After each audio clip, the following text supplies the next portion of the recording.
Now, let's talk defense, because the defense was by far the problem last year, by far one of the worst defensive performances in 49ers history. I mean, you gave up more rushing touchdowns than any other 49ers team in history. I don't really want to go through all the negatives, but it was awful. Average, you went from first in the NFL in 2023 under Steve Wilkes and fourth quarter points allowed until the Super Bowl, really. But, you were number one in fourth quarter points allowed. You went to dead last. You went from first to 32nd in 1 year. It just could not keep a lead. It gave up over 10 points per game in the fourth quarter. But now you're starting to build. You flushed a lot. You let a lot go. Even some of the established whatever, but it's gone. You lost it all, gone. Now you've got Malik Mustafa, who's injured this year, but you should be able to get him back, and Renardo Green for 3 years. 3 years. You've got Bosa. He signed for 4 more years. That was a long extension. The longest extension the 49ers have done. That was a 6-year deal. I want more 6-year deals because that Bosa deal is already a value. And if you're one of the people that listens to these contract numbers get out and you're just like, man, that's an overpay. Why are you paying so much? Look at Nick Bosa, who was the highest paid non-quarterback in the NFL. He's like 6th highest paid defensive end now. He's got 4 years left. In 2 years, it's already a value. I love long deals. I love long deals. Not for 32-year-old Javon Hargrave, but those are going to burn you. But man, extended a 28-year-old linebacker. I love that. So Bosa, you got him signed for 4 more seasons. Fred Warner signed for 5 more seasons. And Diamador Lenoir signed for 5 more seasons. So you have these 5 cornerstones. Now, if some of the rookies pan out, cool, but they ain't played yet. So I'm not putting any rookies Malik and Renardo played last year. Dominique Pooney and Ricky Pearsall played last year. Those are cornerstone pieces that you are banking on to be the solid foundation of your core moving forward. And the fact that you have Malik Mustafa, Renardo Green, Nick Bosa, Fred Warner, Diamador Lenoir, that, you're halfway there. You have 5 cornerstones. Now they have to stay healthy, and you have to hope that those rookies can fill the gaps. I mean, there's 11 starters. You've got 5. You got 6 starters that got to step up. Whether that's rookies, not really free agents, because you didn't sign any defensive free agents literally at all. You signed some special teams players. But yeah, the cornerstone's there. Your draft picks, they got to pan out. And so it's Mikael Williams, Alfred Collins, CJ West, Upton Stout, Nick Martin. You want 100% hit rate. And where we're sitting right now is they're all going to be perfect. Sadly, that's not the case. I hope all of them are perfect, and I hope all of them are multi-year starters and all get 3rd, 4th contracts. That's not typically what happens.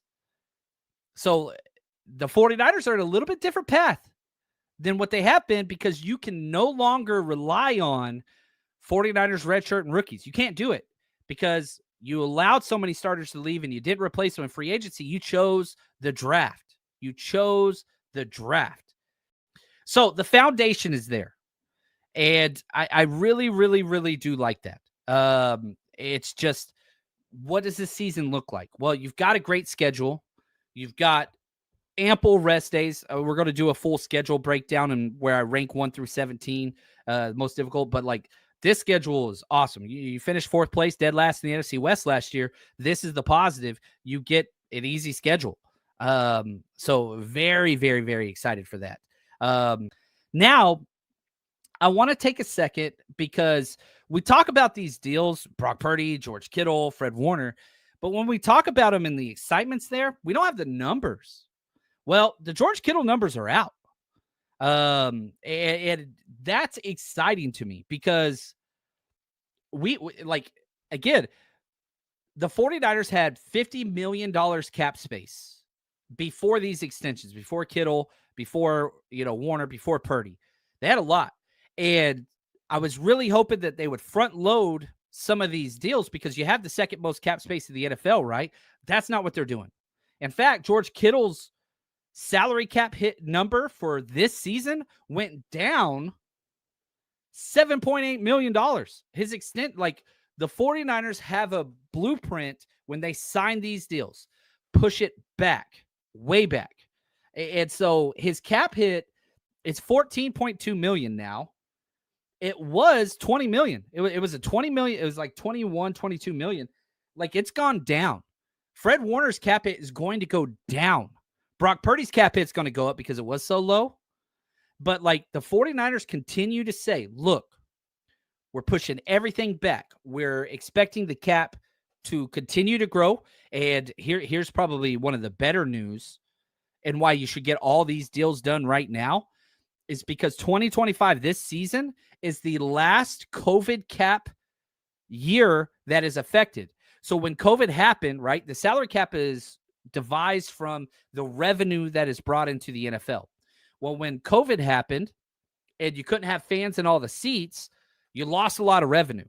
So the NFLPA and the owners got together and said, hey, we could take 1 year and just take, our medicine and have a giant no cap spending for anybody, or we can prorate it out over 5 seasons. They said, let's prorate it out, the COVID losses, so that the cap will continue to expand.